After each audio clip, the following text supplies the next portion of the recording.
Welcome to the Gentleman's Guide to Gaming. Today I will be discussing Are RPGs geeky? No, it's your man Andrew Wood here, looking fresh to death. I know for just a minute you had slipped and thought that I was His Elegance the Earl of RPGs, clack click bang himself, but today you're going to be subjected, unfortunately instead, to my meanderings and ramblings. And what I'm going to be talking about, though, is a topic that I find very important, very serious, is very personal to me. I am a fierce advocate of my hobby. I love my hobby. It's been a great positive influence on me since I was 10 years old, and I'm sure if I never found it, I'd be a very different person today. Now, I'm going to be very real in this video. It's something I've been thinking about for a long time, and one of the major reasons I started the channel, because I really wanted to engage and talk about this topic, because it's something that significantly and substantially damages our hobby. The taking on of the association of we are geeky, nerdy, dorky, dweeby, spazzy, whatever other term you want to ascribe to basically say one thing: outcast, someone that doesn't fit in, someone that's on the outside, something that doesn't fit in, something that's on the outside. And that's not a good thing. That's not a good place to be. And that's not what our hobby is at all. In fact, our hobby is a wonderful, beautiful bastion of creativity and art. And at very least, a good time for people to come together in a socially constructive activity. Place it up against any other hobby in the world, and I think it crushes them. And I'm biased, but what are you going to put up against it? I know the other things that I know that people do for hobbies: going out and getting drunk, getting high, watching sports, reading the news, to a nauseating degree, playing billiards or bowling, assembling models, playing video games. I like my hobby against those things. I like it against collecting stamps or baseball cards or really anything else that I could think of. I think it's better than playing golf because it engages your mind and your senses in a way that nothing else does. Now, particularly when I lived up in Northern Virginia, when my wife was getting her PhD in psychology, I got to meet a lot of people who were getting their PhDs as well, friends of hers, particularly females, and they'd come by the apartment, over and over again. They'd start to look at the gaming bookshelf, which is quite large, as most of yours probably are as well, and they'd say, "Hey, what are all these books that look the same over here? I don't know these books. I read all the time, but I don't know what these are." So I pull one of them out, never Dungeons & Dragons book, because Dungeons & Dragons has a cultural connotation to it, which I don't want to have that clouding or obscuring the beauty of what is to come.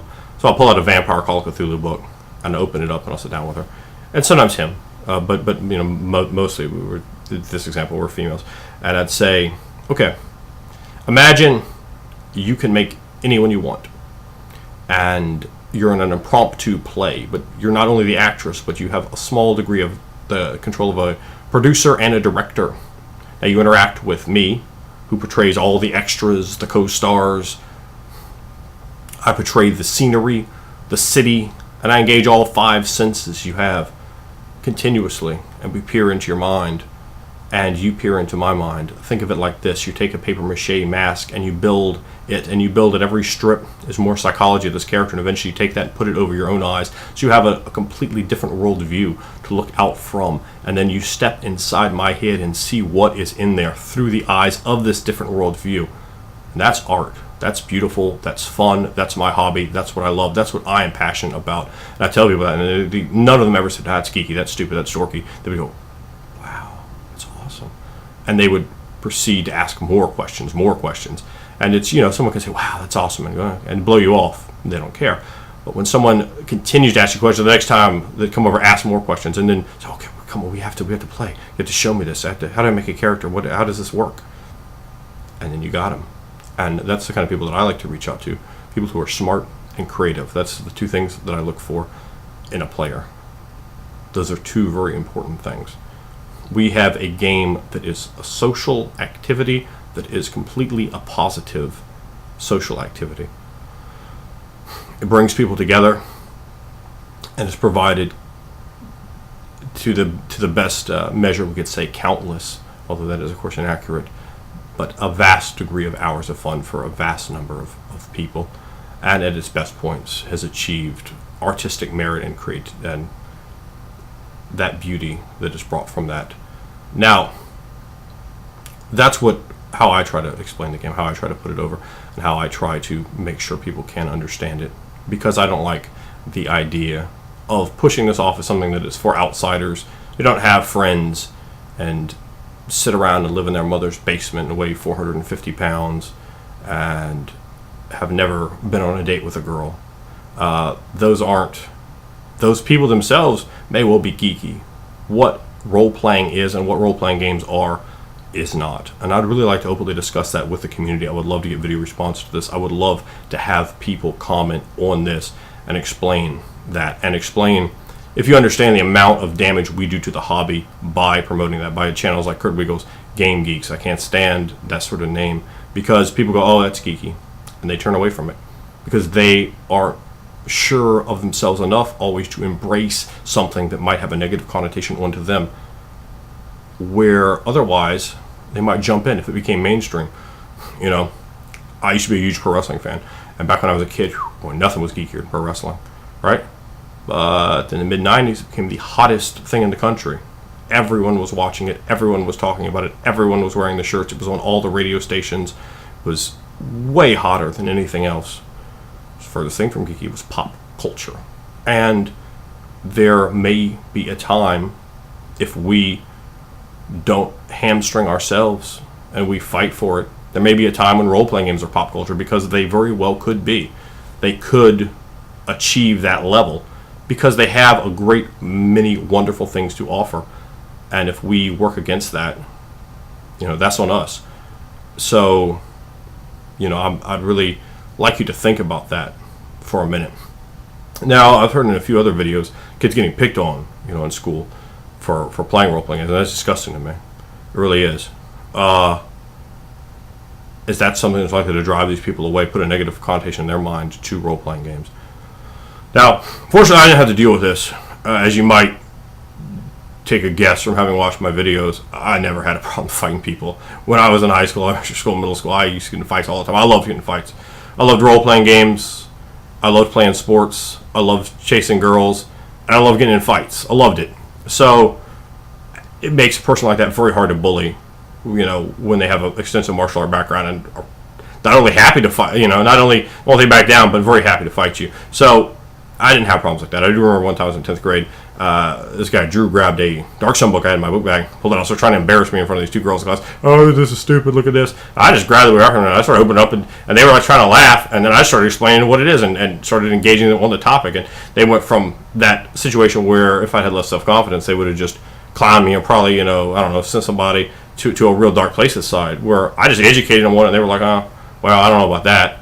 And of course I wasn't elegant in my terms to educate someone on the hobby when I was 15, but you know, I did, and they were just like, oh, okay, yeah, that sounds all right. And I just let them hold the book and look at it, and then, you know, eventually handed it back to me.